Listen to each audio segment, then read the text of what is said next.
All right, folks, let's talk about D-Day, June 6, 1944, one of the most crucial days in World War II and honestly in all of human history. By June 6, 1944, the Allies had managed to land 150,000 men in Normandy, France. Yeah, you heard that right, 150,000 troops in a single day. That's an absolutely massive operation. The 5 beaches they targeted were now secure, and the troops were pushing inland, trying to gain as much ground as possible before the Germans could organize an effective counterattack. At this point in the war, the Allies had gained air and sea superiority, which was absolutely crucial. Without control of the skies and the waters, this invasion would have been impossible. Allied planes dominated the skies, and Allied ships controlled the English Channel.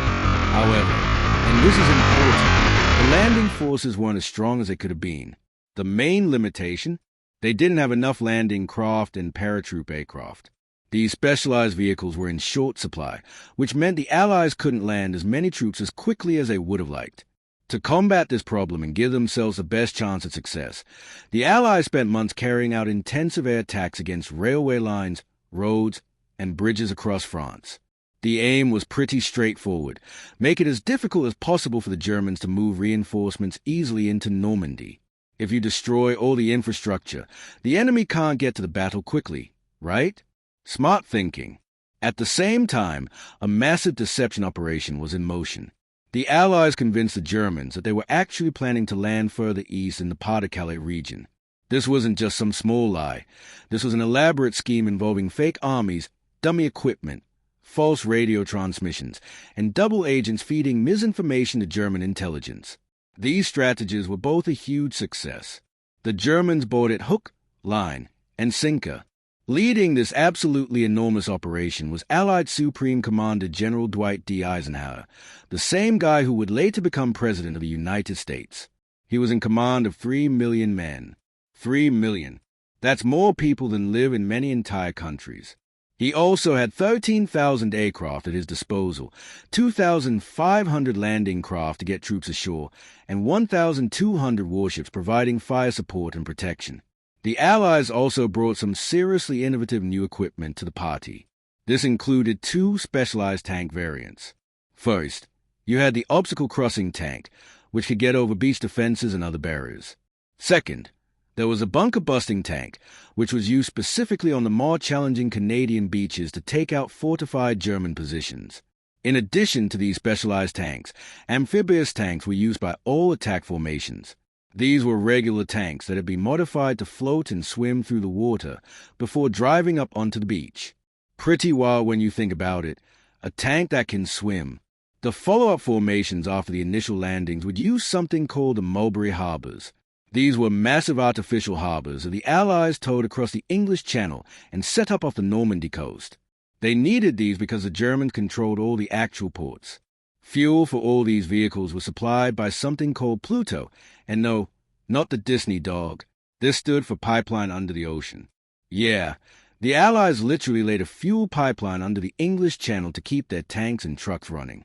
The engineering required for all this was absolutely insane. Now, what about the Germans? Well, they were aware that an Allied invasion was coming. You can't hide the buildup of millions of troops and thousands of ships. But here's the thing, they lacked any solid intel on where exactly it would be coming from or what its strength would be. Thanks to that deception plan, they thought it was coming at Pas-de-Calais, not Normandy. Field Marshal Erwin Rommel, the famous desert fox who'd fought in North Africa, commanded the German forces in northern France. Rommel believed that his only real chance of success was to defeat the invading force before it got ashore.